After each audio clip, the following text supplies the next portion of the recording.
Ready? Welcome, everybody, at least those that are sitting up here, being as there's not a whole lot out in the congregation today, to Planning Commission for the City of Santa Clara, dated the 25th of August. And we need to excuse Shelley and James and Mark this week. They have some other commitments. We have asked Commissioner Blake to guide us in the Pledge of Allegiance and then give us the opening prayer. Please stand. I pledge allegiance to the flag of the United States of America and to the republic for which it stands, one nation, under God, indivisible, with liberty and justice for all.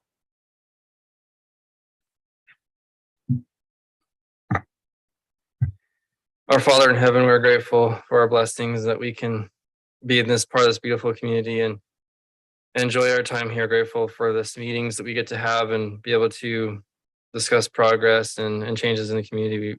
We continue to pray for guidance and direction and help us in all that we do, and bless our home that it may be safe and prosperous. And we say this in the name of Jesus Christ. Amen. Amen. Amen. Is anyone familiar with any communication or items that are not on the agenda we need to discuss before we get going? Nothing? No, we don't. Great. Well, let's go to item 4A1, the public meeting. Consider the proposed partial plat amendment for Somerset Estate Subdivision to combine two lots.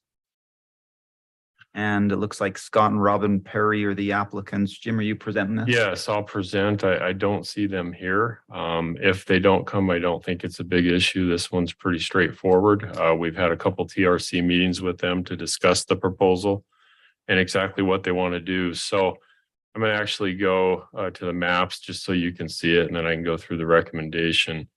But further down, dang it, and just minimize it.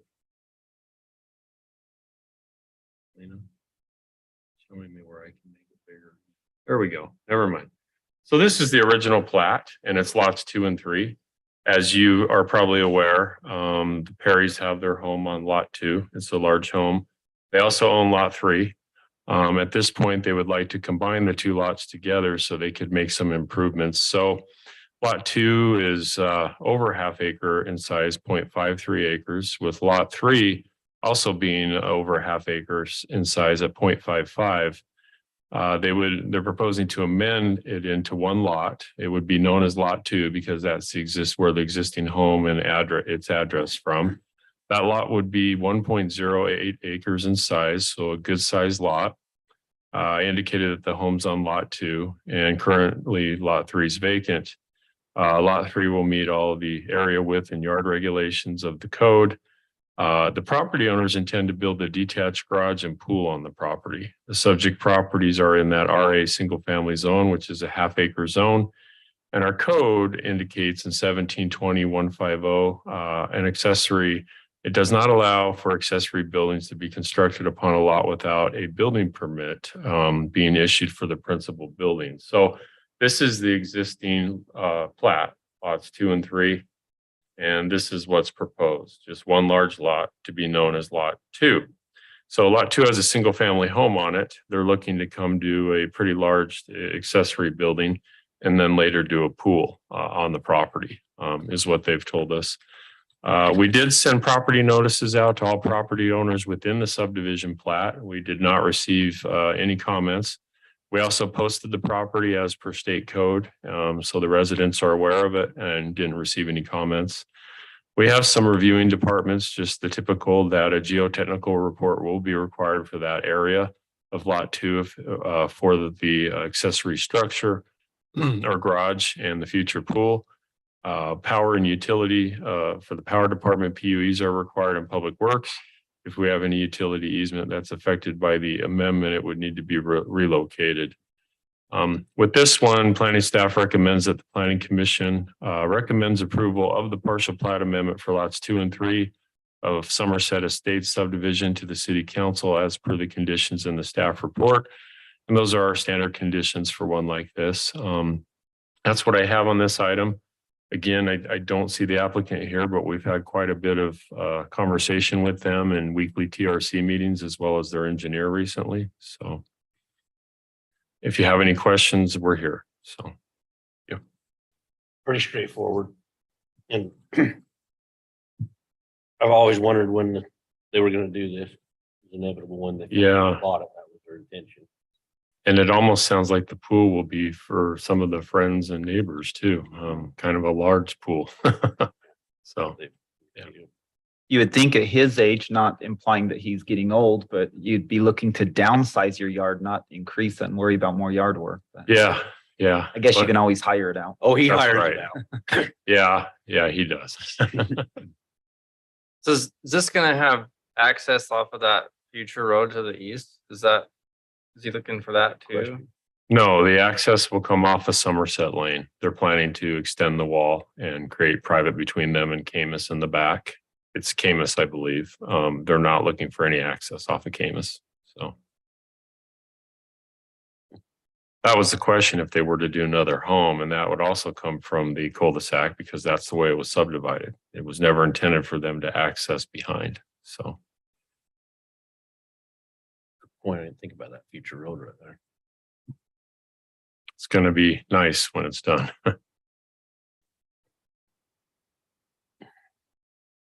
Any other questions? I wonder if since I'm a patient, if I'll get access to the pool. That'd be half I of have it. to pay for it. I've got two implants here. Yeah, I bet. I have a couple as well, so. I don't see any questions. I mean, I didn't think about the road access, but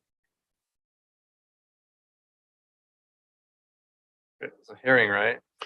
This one's a public meeting, so we don't have to open it up, but we do need to make a motion as per item 5 on the agenda to the council.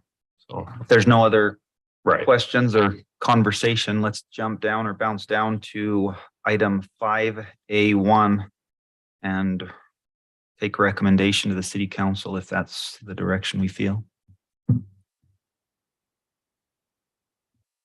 One more question. So with this, wouldn't they be vacating the easements? Is that like something that has to be done through us? That happens when the plat records and they work with our public works on the utilities if I know, we but have to it's- vacate It's easements. public easements. Doesn't it have to be vacated by the city? Yes, Does that just happen concurrently with the plat amendment? yes. And we don't have that occurring here according to power and public works. So we just have the standard, but when we've TRC'd it, they haven't brought it up for this item. They do bring it up when it's needed in their comments to me. So.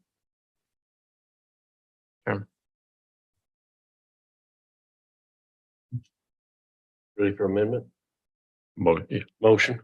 I make a motion that we recommend to the city council to approve the proposed partial plat amendment for Somerset Estate subdivision to combine lots 2 and 3 into one lot located at 3096 Somerset Lane as to the conditions of the staff and city employees.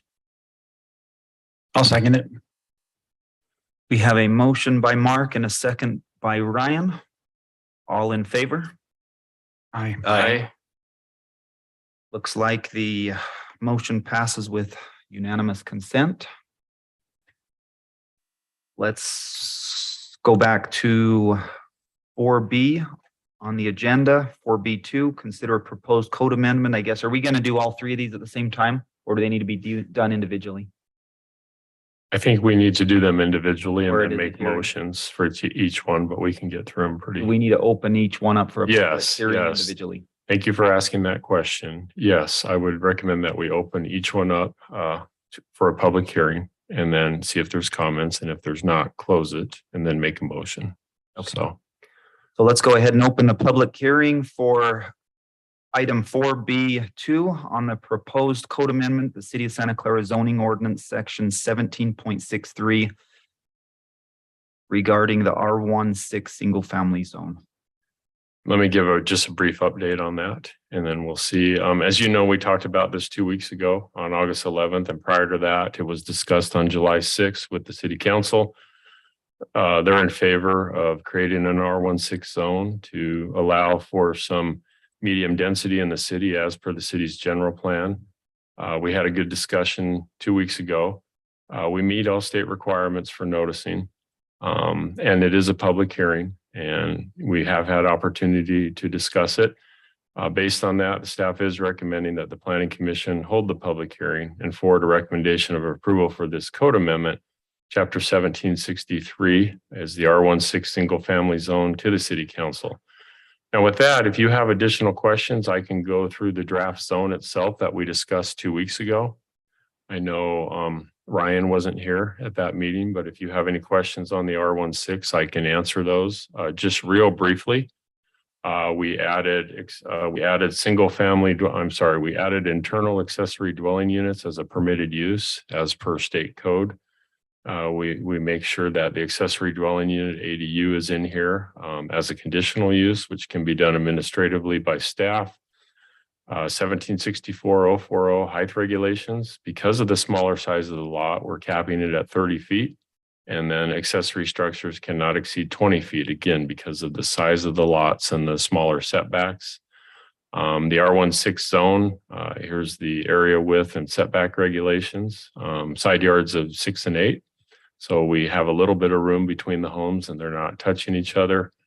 And then going to this last page, item 3C, that if someone does an accessory building or ADU, they need to utilize building materials and colors to blend in with the construction of the primary home.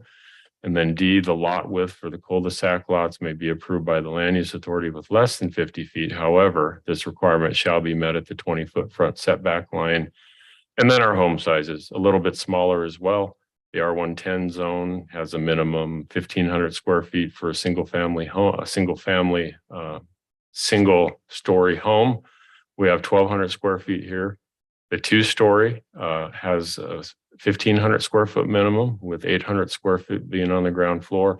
And then if someone did a multi-level, they would have 1,000 square feet on the main and upper floor and you would have a little bit of lower area.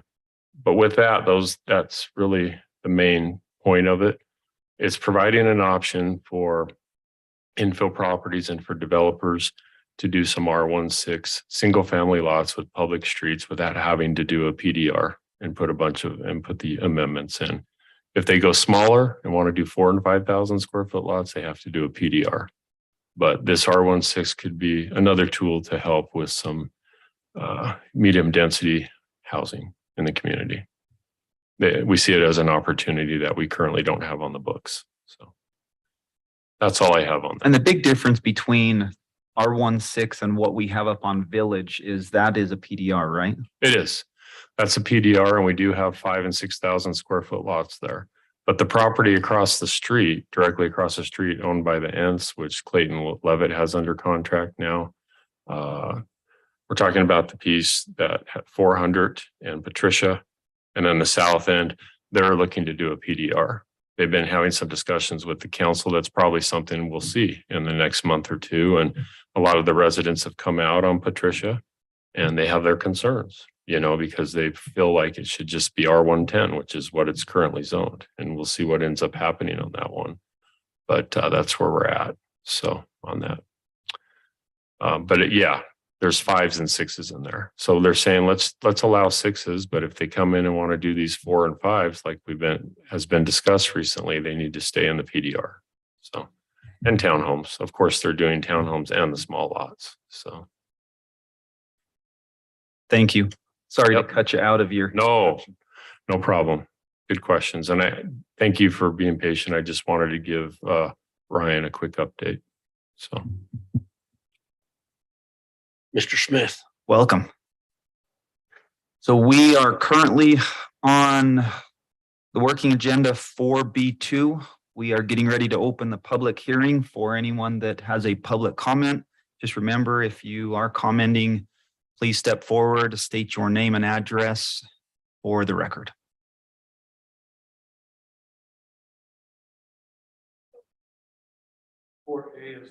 Yes.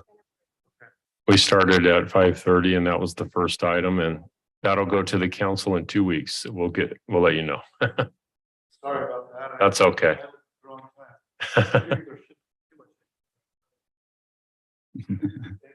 Thank Stop you. and buy some cookies on the way out of town. All right. Yeah.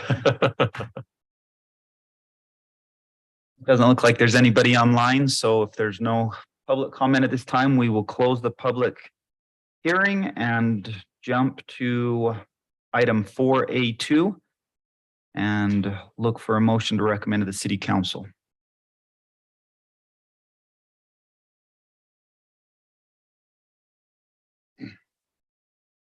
I'll propose that we approve the code amendment to the Santa Clara City zoning ordinance section 17.63 for R16 single family zone for the city. So we approve to motion, right? Yeah, motion to recommend approval to the city council. Recommend approval Yeah. to city council. Second. Okay, we have a motion by Ryan and a second by Logan. All in favor? Aye. And that will pass unanimous consent also at this time. Let's move on to our next public hearing, item B, 4B, number 3. Jim, would you like to spend a little time on this one also? Yeah, so originally the packet went out and I, by mistake, put the wrong memo in there. It was the previous memo rather than the updated memo from 2 weeks ago. However, we did already notice this as a public hearing and we did post it in public places on the agenda as a public hearing. So we're fine. All it is the background, just a little staff report memo. Wanted to make the commission aware of that. It's similar to the last one. It is a public hearing. Tonight, we had an opportunity to discuss it on August 11th, 2 weeks ago, and the council discussed it on July 6th of 2022.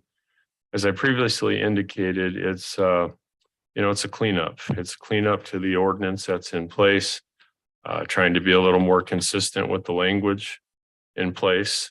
And what I want to do just quickly is I'll go through some of the highlights as Ryan wasn't here, and I can do this very quickly. Just cleaning up the section, making some edits. The first one we have is that really has much to it is item 177450, modifying regulations. And then we go to item D, D5, and we're replacing planning manager. We're putting planning manager in place of zoning administrator because we don't have a zoning administrator. So again, just a cleanup. And then if we go down further to section 120, it says zone change procedure. And we're changing this language to state an application to rezone property of the historic district mixed use zone shall be made in the same manner as a zone change to any other zone in the city. Previously, it said, except that the Heritage Commission shall be the initial review body. We're not going to do that. We've had discussions with city legal counsel and the city council members that want that removed because they don't have any review or approval authority on a decision like that. So we're removing that from the ordinance. And then the next one, 1774-130. This is the one that said a disc shall be submitted showing the property survey. We've changed it to just an electronic copy shall be submitted. We removed the flash drive from before because that's soon to be a thing of the past, even though some of us are still using them because we like them, but they're going to go away likely. And to be honest with you, that's it. I mean, that's kind of the nuts and bolts or meats and potato of this section. And that's all we have. We'd recommend that the planning commission make a motion to the city council for approval after opening and closing a public hearing. Thank you. Thank you. This time we'll open the public hearing on the proposed code amendment from the Santa Clara City zoning ordinance section 17.74.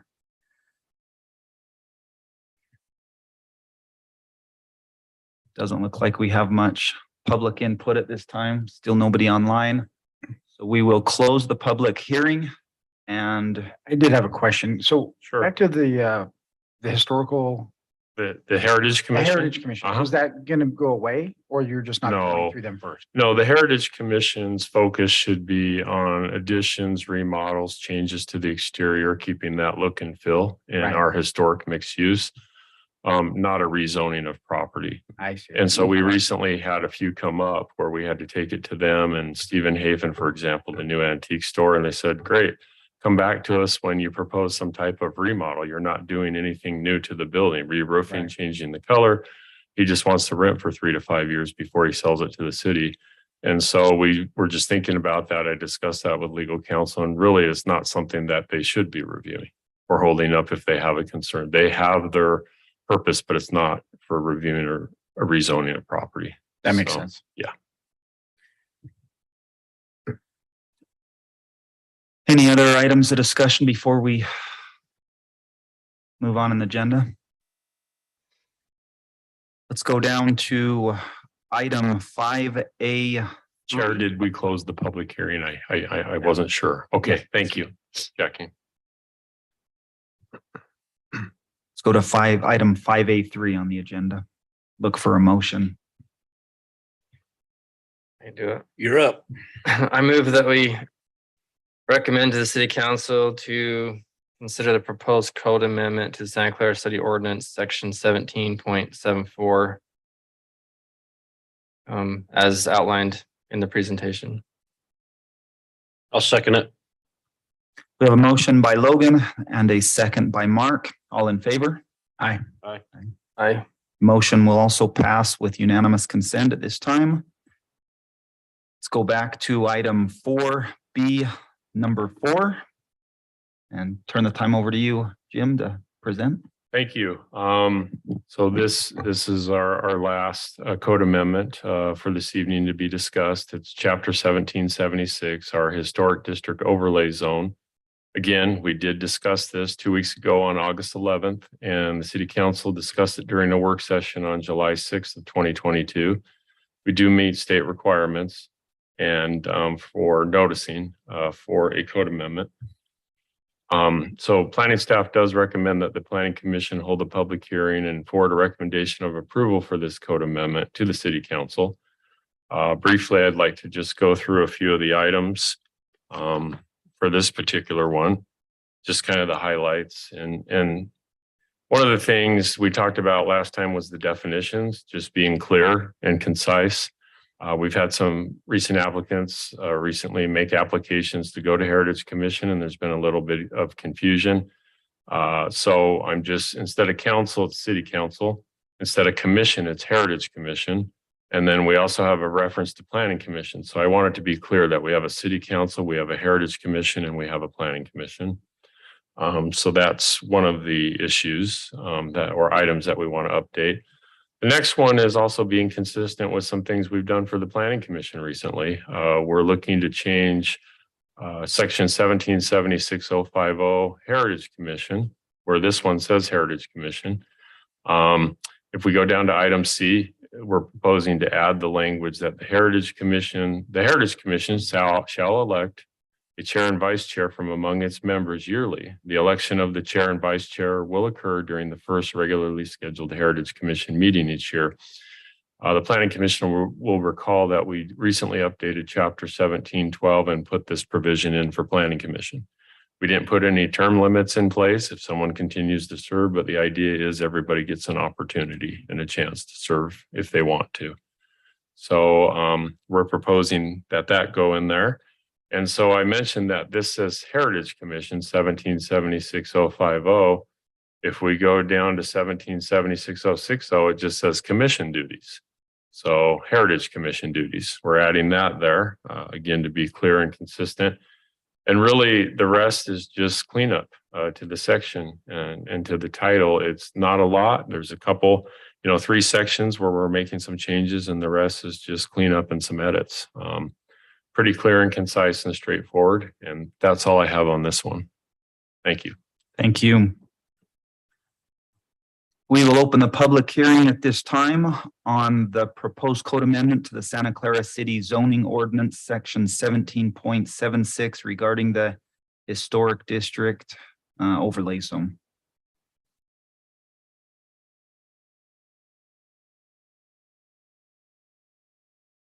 Again, it doesn't look like there's much public comment, so we will close the public hearing at this time and open it up for discussion amongst the planning commission members if there is any. And I do have a question, and this isn't so much regarding the proposed code amendment, but it's what deems what reserves a building inside the historic district as a landmark or a non-landmark? Because I know inside of the heritage, you have the historic district, but do we have markers on certain buildings or? We do, and they have to get that reviewed and approved by the state to have those plaques. And so they go through a process with the state of Utah to be categorized as a historic building or structure. We do have some identified in our design standards. We have kind of like a general plan with the zoning ordinance. We have a set of Heritage Commission design standards, and it identifies those properties currently that have that demarcation is not the right word, but they have that status. And so that's something I could share with the Planning Commission if you're interested. I could bring some copies and let you look at that, and you can see which ones have that status in the community. We've had people talk about getting that status, but it is a process. You have to apply with the state of Utah. It has to be a structure of historic significance of some type. Most of these homes were built in the late 1800s to early 1900s, and they have to be a certain type of style or vernacular. There's certain requirements with that. And they go through a process, and I think it can take 6 to 12 months is what I've seen before to get through that process. And people with the state that run that program come out and do a tour and look at it and go through a process to So review if they and don't approve have that, it's just a non-historic building inside of Correct. the historic district. Yes, it is, but they all apply to, we have that historic district overlay on either side of Santa Clara Drive, which Ryan's familiar with. And, that's the process. So if Ryan decided to remove the home on the front of his property and rebuild, it would go through a Heritage Commission process, and there are certain requirements that would have to be met because of where it's located. So. Thank you. Yeah. My We do house have some neat ones, and we have some others that really aren't historic, but they're in that area. So. I got a question. Section 1776070 B. You're removing site plan from the Heritage Commission review. Does that mean that they won't have any say about like where the buildings are? They're just purely looking at the paint colors and. Yeah, and that was something that we had talked about, the exterior design, the building, the treatment, the additions, things of that nature. The site plan will be provided for them to take a look at so they understand it, but they don't really have review authority on that either, because the site plan comes to the Planning Commission and the City Council for approval. They can take a look at it and we'll show it to them, but they don't have any approval or review authority. We're just kind of doing that so they understand what's going on. So like, if Ryan decides to tear down the house in front, they're not changing the building, they're just tearing it down. Is that considered like a site plan review where they're removing a building? It's kind of case by case. We have one that just came in and spoke to me today, 3086 Santa Clara Drive across the street from the Merck, the existing house. It's Hickman who I met with today. Yeah, they bought the property. His wife's an interior designer. They're looking to take that home and go from a residential use to commercial use for her studio. And they're adding a parking lot and access off of Santa Clara Drive for clientele and people to come and go. So that will include a site plan review because they're changing the site, with the curb cut and a parking lot and access. They also have to meet ADA requirements. They're also going to have to put in a ramp and, the right type of bathroom and work with Cody through his requirements. So we will show them the site plan and they can make comments on it, but they don't really have review and approval authority of that in any way. We'll share it with them, but they're not approving of the site plan. So, and the council recommended that I remove that as well, because we have a council member that sits on the Heritage Commission And she brought that to my attention that it's better that they can see it and make comments, but they don't have any review authority. So. But they asked for it and we'll share it with them. I got a So. general question. The historic district overlay, my understanding is that has to be contiguous. So if it's somebody wanted to expand it, you can't skip a lot or whatever, right? It has to touch Jason. Yes, generally it would be contiguous, you know, to rezone those properties. I'd have to look at the map and look at every case, but like 3086 is in, well, you know, the properties, sorry, taking it a step back because we're talking about 1776 and this is our historic district overlay. I was just referring, it's a little bit confusing to the historic district mixed use. So in the case of the historic district mixed use, the zones that we have in place, like Stephen Hafen's that was rezoned recently that we brought to you, he was adjacent to the city property that's in the historic district mixed use. So we were able, you know, there's no precedent being set. And across the street here, City Hall. The overlay applies to both sides of Santa Clara Drive through the whole historic district, starting from the sign to the end of the historic district along Santa Clara Drive. So that overlay is in place on either side of the roadway. The overlay itself, but the mixed use, you have to ask for that zone. That's a separate zoning category. You have to get put in the overlay before you can get the mixed use. Correct. Correct. So I'm just thinking like, just my instance, I'm not in the overlay. But Yes. the property south of me got put in the overlay and they weren't before.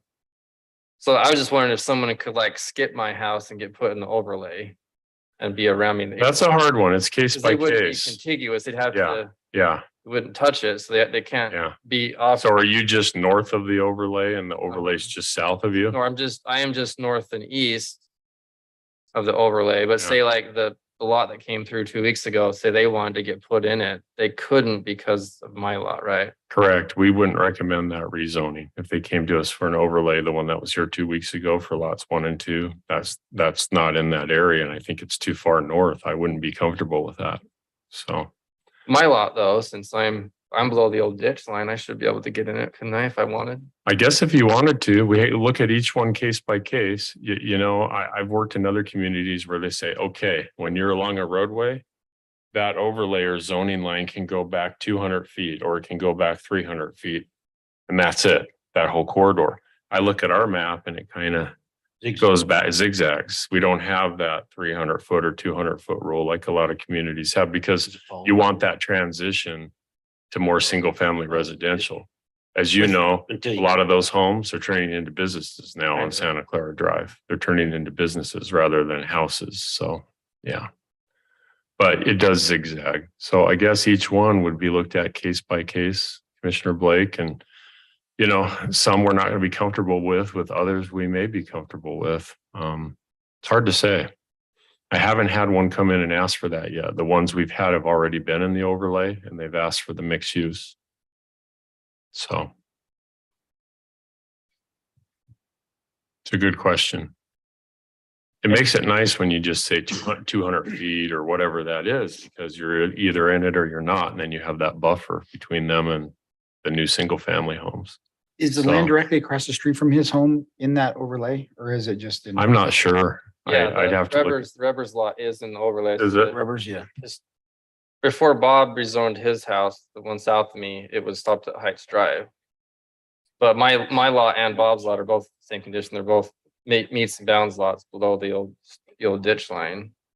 Just for whatever reason, they Okay. didn't put our lots in it, but So you're right below the one we looked at 2 weeks ago. yeah. Okay. So you might have a good case. And you said the one across the street is in that zone? Yeah, I touch it south and west of my property touches it. And I am the old Yeah. ditch line that used to run up there that kind of Yeah. used to be the border, basically. Yeah. But it was in my yards. Well, I think in your case, the case could be made perhaps for that zone. With the circumstances, the existing situation on your street, you're on Heights, correct? Yeah. Okay. And I remember there was flooding because we watched it come down Heights and hit Santa Clara Drive 2 weeks ago, and it was ponding right there. Mhm. So, Any other questions regarding 17.76? If not, let's jump down to general business 5A, number 4, and either see if we have a motion to recommend to the city council. I make a recommendation that, or motion that we make a recommendation to the city council to consider the proposed code amendment to the Santa Clara zoning ordinance, section 17.76, historic district overlay zone, as per the notes of the staff. I'll second it. We have a motion by Mark and a second by Ryan. All in favor? I Motion will pass at this time with unanimous consent of the planning commission. Let's move on to item 6. Do we have any discussion items at this time? we do not. The only thing I have is a reminder that we will have a planning commission meeting in 2 weeks on September 8th. And like I indicated last time, we will not have a planning commission on the 22nd because of Swiss days.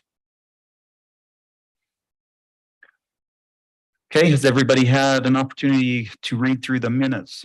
Those that were there, and Ryan possibly, if there's any corrections that need to be made.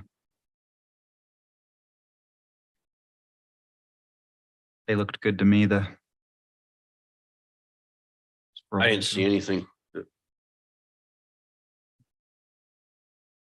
I move that we recommend the minutes from the previous meeting held on, when was that? August August 11th, 11th. 2022. I'll second that. Great, we have a motion to approve the minutes by Logan and a second by Mark. And if there's no other items, we will adjourn this meeting until the September 8th. Could we just get a vote on that? Oh, yes. Yeah. Can we? Little Okay. boy on those, yeah. Thank you. Rookie mistakes. No, it's good.